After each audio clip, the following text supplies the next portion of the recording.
In this video, we will be looking at solving inequalities. Solving inequalities are just like solving normal equations. The only difference is rather than x being a singular value at the end of it, it will be a range of values. For example, x is greater than or equal to 3, rather than x equals 3.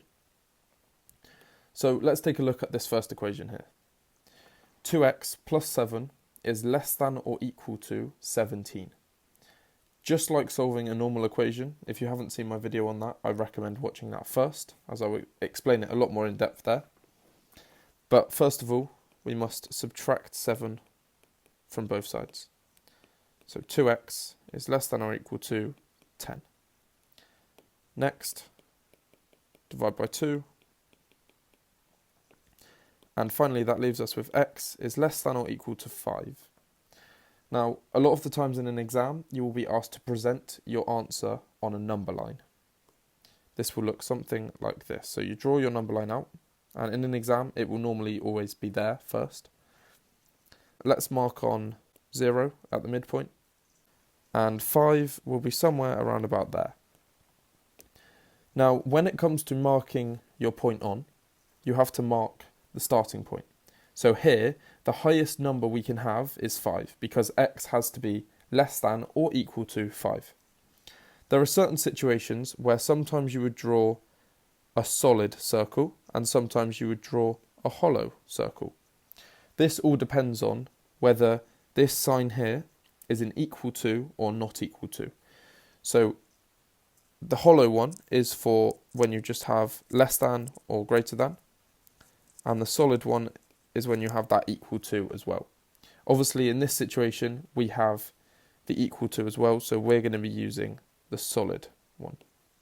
And because we don't have a lowest point, we can just extend this line out, and sometimes drawing a little dashed line will just indicate that it carries on from there. Okay, let's have a look at a slightly more involved example. 20 is less than or equal to 2x minus 12, which is less than 40. We solve this exactly like before.